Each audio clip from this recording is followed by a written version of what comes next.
क्या आप भी दूसरों की छोटी छोटी बातों को दिल पर लगा लेती हैं? किसी ने कुछ कह दिया तो क्या आपका पूरा दिन उसी बात को सोचने में निकल जाता है और शाम रोते रोते बीतती है? सच कहूँ तो बहनों, मैं भी कभी ऐसी ही थी। कोई कुछ भी बोल देता था, मुझे बहुत बुरा लगता था। धीरे धीरे मैं अंदर ही अंदर इतनी परेशान रहने लगी कि शायद डिप्रेशन की तरफ जा रही थी। मैंने मुस्कुराना तक बंद कर दिया था। लेकिन फिर मैंने फैसला किया कि बस अब बहुत हुआ। मैंने खुद को बदला और आज के इस वीडियो में मैं आपको वो 3 आदतें बताने वाली हूँ जिन्होंने मेरी ज़िंदगी पूरी तरह बदल दी। इस वीडियो को पूरा देखिएगा, यह आपकी ज़िंदगी से बहुत बड़ा बोझ हटा देगा। पहली आदत, अपनी खुशियों का रिमोट दूसरों को मत दो। पहली आदत जो मैंने बदली, सबको खुश करने की कोशिश पूरी तरह बंद कर दी। हर इंसान की अपनी सोच होती है। कोई आपकी तारीफ करेगा तो कोई आप में कमियां निकालेगा, लेकिन अगर आप सबको खुश करने निकलेंगी ना, तो दुनिया में सबसे ज़्यादा दुखी औरत आप ही होंगी। जब तक आपकी खुशियों का रिमोट दूसरों के हाथ में रहेगा, लोग आपको अपने हिसाब से चलाएंगे, है ना। हमारी ज़िंदगी में रिमोट कंट्रोल का पहला मतलब है हमारी आर्थिक आत्मनिर्भरता, यानी बचत। जब हम गृहिणियाँ घर संभालती हैं तो अपनी छोटी मोटी ज़रूरतों और आपातकाल के लिए हमारे पास अपनी खुद की बचत सेविंग्स होनी चाहिए, ताकि हमें हर छोटी चीज़ के लिए किसी के आगे हाथ ना फैलाना पड़े। बहनों, अपनी खुशियों का रिमोट अपने पास रखने का एक बहुत ही भावुक और सच्चा किस्सा मैं अपनी ज़िंदगी से आपको बताती हूँ। जब मेरी शादी तय हुई थी तो शादी से पहले ही मेरे हस्बैंड ने बहुत ही प्यार से मेरे लिए एक पिंक कलर की सिल्क साड़ी खरीदी थी। उन्होंने मुझसे कहा था जब वो देखने आए थे, रीना मैंने तुम्हारे लिए एक साड़ी ली है। आप सोच सकती हैं उस लड़की की खुशी जो अपने होने वाले पति के उस पहले तोहफे का इंतज़ार कर रही हो, है ना। शादी से पहले जॉब के सिलसिले में उन्हें विदेश जाना पड़ा, तो वो साड़ी जो है उन्होंने उन्हीं वरिष्ठ आदरणीय महिला के पास रख दी। शादी के बाद जब मैं ससुराल आई और मेरे हस्बैंड ने उन आदरणीय महिला से वह साड़ी मांगी, तो उन्होंने देने से साफ मना कर दिया और कहा यह साड़ी तो मेरे ऊपर अच्छी लगेगी, मैं पहनूंगी, इसे कोई दूसरी साड़ी दे दो। बहनों, वह मेरा पहला गिफ्ट था जिसका मैं बहुत इंतज़ार कर रही थी।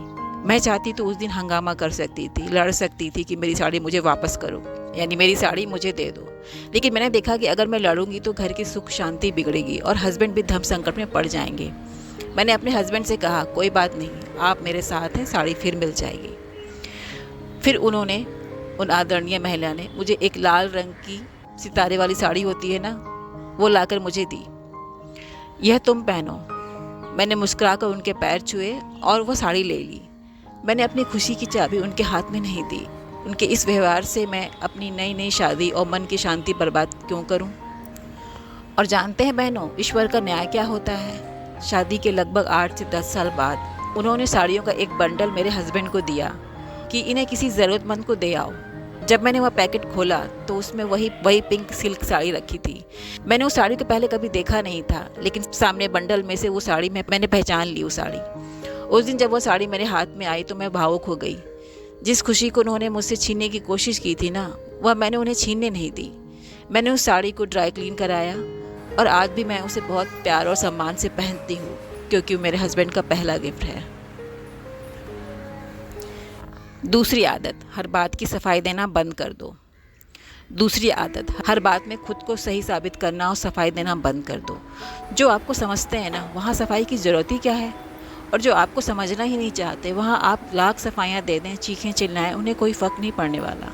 हम गृहिणियाँ परिवार के नाजुक रिश्ते को पानी के बुलबुले की तरह संभाल कर रखती हैं कि कहीं ये फट ना जाए। लेकिन जब कोई आपको गलत ही समझना चाहता है तो आपकी कोई सफाई काम नहीं आती। इसका एक बहुत कड़वा किस्सा मैं आपको बताती हूँ। जब मेरी बेटी जब सिर्फ 8-9 महीने की थी तो मैं परिवार के उन्हीं आदरणीय महिला के साथ उनके एक जानकार के घर गई। वहाँ पहुँचते ही उनकी एक सहेली आई और बिना मुझसे पूछे मेरी गोदी से मेरी 8 महीने की बच्ची को उठा लिया। मुझे कुछ समझ आता उससे पहले ही उन्होंने उस बुजुर्ग आदरणीय महिला की तरफ देखा, शायद परमिशन मांग रही हूँ, और वो घर का मेन गेट खोलकर बच्ची को लेकर बाहर सड़क पर निकल गई। मैं घबरा गई, मैं समझ नहीं सकती थी। बहनों, मैं बिना चप्पल पहने नंगे पांव सड़क पर उनके पीछे दौड़ी। वे पास के एक मंदिर में घुस रही थी, बहुत तेज़ी से चल रही थी, शायद किसी को दिखाना चाह रही हूँ। मैं ये नहीं कह रही वो गलत हैं, लेकिन बच्चे पे क्या गुजर रही होगी। बच्चा घबरा रहा था उस समय, और मैं दूर से उसको हाथ दिखा रही थी कि घबराए नहीं, मैं तुम्हारी अम्मा आ रही है। मैं दौड़कर मंदिर पहुंची तो देखा कि पुजारी जी सिंदूर और हल्दी लगाओ एक बड़ा सा नारियल मेरी बच्ची के हाथ में दे रहे हैं, और मेरी बच्ची घबरा रही है। फिर उस समय मैंने हिम्मत की कि कोई नाराज़ होता है हो जाए। मैंने मुस्कुरा कर बच्ची को उनकी गोदी से वापस ले लिया, सीने से लगाया, उसे शांत किया। उस पल मेरे लिए किसी को खुश करने से ज़्यादा ज़रूरी मेरी बच्ची की सुरक्षा थी।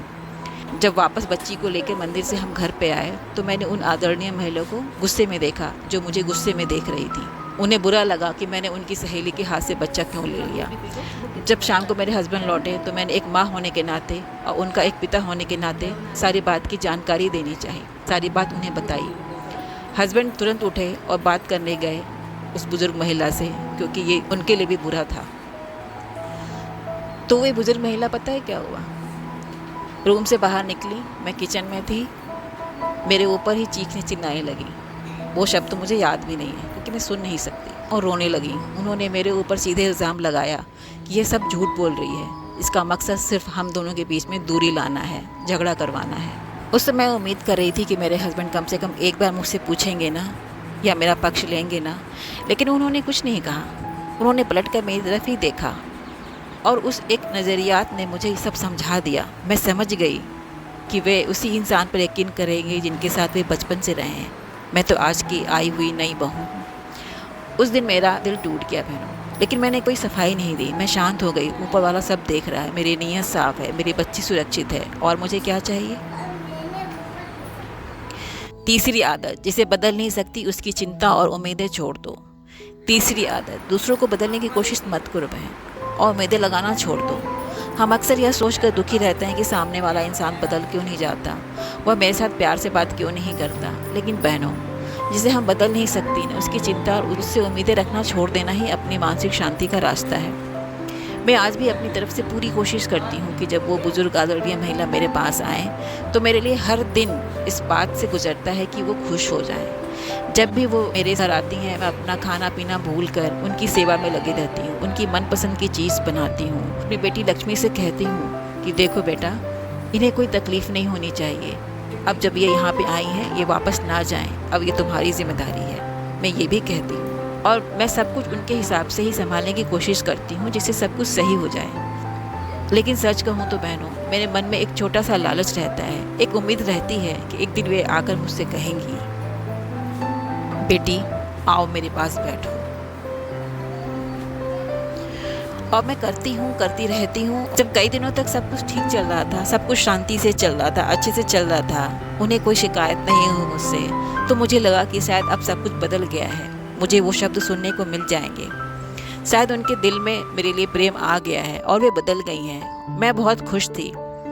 लेकिन एक दिन शाम को मैं बिस्तर लगा रही थी तो फिर किसी बात पे मेरी बेटी मेरे पास आई और मासूमी से कहा, अम्मा वे कह रही थी कि तुम्हारी अम्मा से मैं बात नहीं करती क्योंकि तुम्हारी अम्मा मुझसे लड़ती है।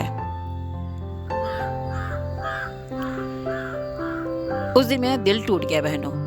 मुझे समझ आया कि मैं अपनी तरफ से चाहे जितनी भी कोशिश कर लूँ, मैं किसी इंसान का स्वभाव और सोच नहीं बदल सकती।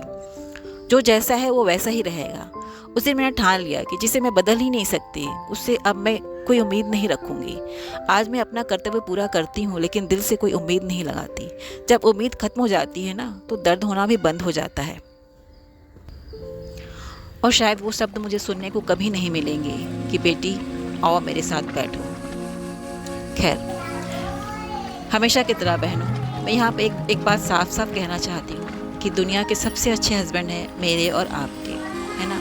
मैं अपने हस्बैंड या दुनिया के किसी भी पति पर कोई इल्ज़ाम नहीं लगा रही हूँ और ना ही उन्हें गलत कह रही हूँ, है ना।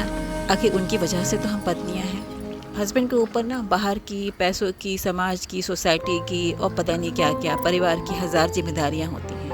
वे बस यही उम्मीद करते हैं कि हम पत्नियां उनकी स्थिति को समझें। जो खास सदस्य उनके साथ बचपन से रहे हैं ना, वे कभी नहीं चाहेंगे कि हमारी वजह से वे उन्हें नीचा दिखाएं या बेइज्जत करें। वे दोनों रिश्तों के बीच एक बहुत बड़े धर्म संकट में होते हैं। उनकी भी मजबूरी होती है। वे भी चाहते हैं कि अपनी पत्नी के साथ हंसें, बोलें, घूमें, खाएं, पिएं, उसे खुश रखें, लेकिन परिस्थितियाँ ऐसी बन जाती हैं ना, तो क्या करे वो। सच तो यही है ना बहनों, हम औरतें इतनी सहनशील होती हैं कि दुनिया के सबसे बड़ा शारीरिक दर्द झेलकर बच्चे को जन्म देती हैं और दुनिया का सबसे बड़ा मानसिक दर्द सहकर पूरे परिवार को संभालती हैं, है ना।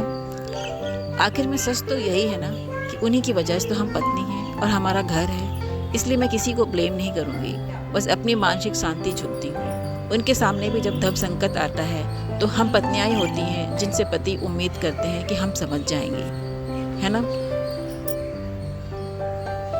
तो मेरी प्यारी बहनों, आज ही बैठकर एक फैसला कीजिए, अपनी ज़िंदगी, अपनी खुशियों और अपनी मुस्कान की जिम्मेदारी खुद लीजिए। किसी को अपनी शांति छीनने का हक मत दीजिए। ज़िंदगी बहुत छोटी है, इसे दूसरों की बातों पर रोने और तानों को दिल से लगाने में मत गवाइए। खुल के जिए, अपना ध्यान रखिए। अगर आज की यह बात आपके दिल को छू गई हो तो कमेंट में ज़रूर बताइएगा। मेरी ऐसी सच्ची बातें अपनी बहनों तक पहुँचाने के लिए वीडियो को शेयर और चैनल को सब्सक्राइब ज़रूर कर लीजिए। अपना ख्याल रखिएगा। मिलती हूँ अगले वीडियो में।